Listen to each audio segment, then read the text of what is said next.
Welcome back, everyone. Michael here with Offshore Citizen. There has been a country that is a lot less talked about than some of the popular ones. Mainly Portugal and UAE have attracted a lot of the attention in the last year or so. I would say to some extent maybe Mexico and a few others. There's one that gets talked about less, and yet I've noticed a rising trend, especially in the last few months, of people going there. And since it's a place that I'm quite acquainted with, I figured I would discuss a little bit with you why it is that people are moving to Bulgaria quite a bit more than I had noticed previously, and why maybe that's good for you, maybe it's not good for you. So we're going to dive in and discuss it today. Before we do, if you haven't already, hit the subscribe button, hit the all notification bell. I really appreciate your support. And if you'd like help figuring out where to relocate, how to get residency permits, getting second citizenships, forming companies, opening bank accounts, etc., please reach out to me. You can book a call, calendly.com/Michael-Rosmer. There's a link in the description below, or send a message through our websites, offshorecitizen.net or offshorecapitalist.com. As a funny aside, shocking, and I find this quite crazy. I had a conversation with a Bulgarian accountant earlier this week who didn't know some of the ways of optimizing your tax in Bulgaria. So that's another thing. If you want to discuss that, reach out. Anyway, so Bulgaria is a really interesting country because it is former communist, it's part of the Eastern Bloc, etc., but it is an EU country. It's been there since 2004.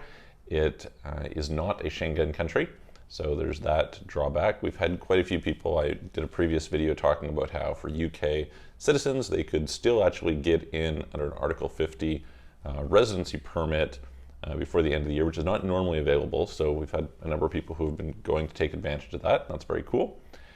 But aside from that, yeah, it's been an interesting place for quite a few people.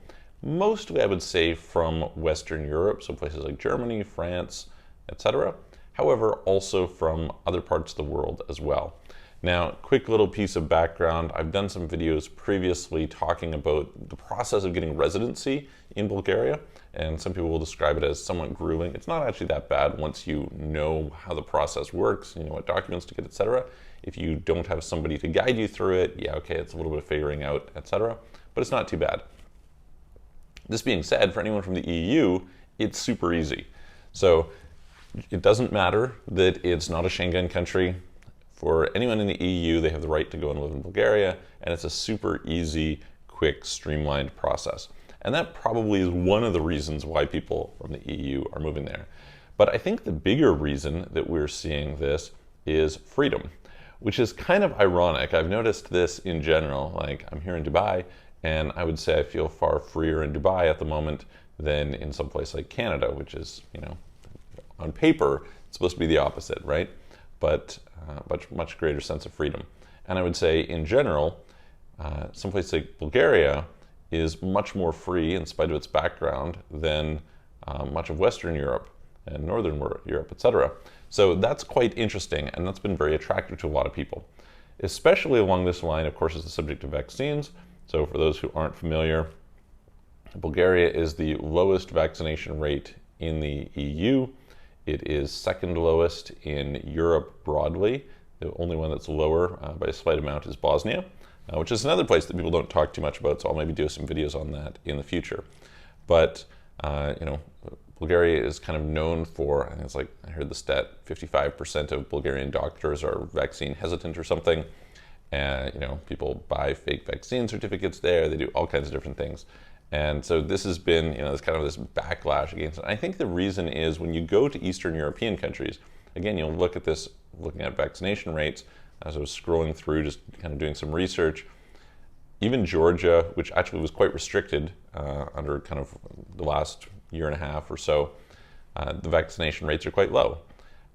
Generally across Eastern Europe they are. And I think the reason for this, which a lot of people today really resonate with, is there's a low degree of institutional trust. I was talking to a friend from Canada earlier today and just discussing how one of the things that disturbs me about what's going on in Canada is the high degree of institutional trust, which I think is very unjustified. In other words, some people look out and they see what's in the mainstream media and they believe it. And I think this is a terrible thing. Like, you should know that there is a bias, there is an agenda, there is whatever. And I don't think that's necessarily, you don't have to believe in some conspiracy theory to realize that. It's just kind of the nature of these things. Similar with governments, right? If you believe the narrative that, governments are here to be honest with you and look out for you, it's probably, in most parts of the world anyway, you're likely to run into to some issues. Whereas people from Eastern Europe, former Soviet countries, pretty much know that that's not the case. They went through decades of propaganda, decades of corrupt government, etc. They've still got corrupt governments there, and so that's an issue. If you stack on top of this the fact that, again, like I said, it's pretty easy for foreigners and people, non-EU and EU people alike, to get residency in Bulgaria. Taxes are low. Like I've said in some previous videos, you should probably end up with about a 7.5% tax rate in most cases. And on top of that, you have relatively low cost of living. So are there downsides? Yes, of course there's downsides. I would say quality of life, conveniences, etc. are not as high as they are in some places. But on the other hand, it's still quite livable. English is so-so. It's not amazing. It's not terrible either. I have friends who've lived there for almost 20 years and never learned the language, which is kind of funny. But anyway, and they've been fine. But for example, it'd be very common not to be able to communicate with taxi drivers, etc. Then you're in a situation where service is often not so good. There can be some issues if you're trying to import things from abroad.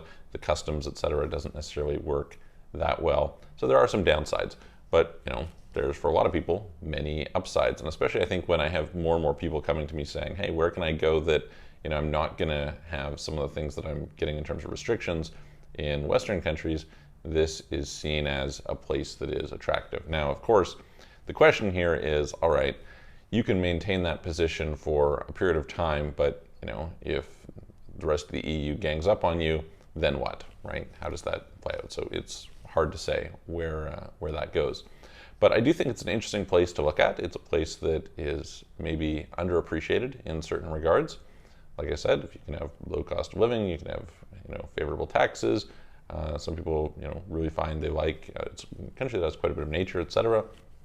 So if you like hiking, etc., as well as a little bit more free lifestyle, it is a place to consider.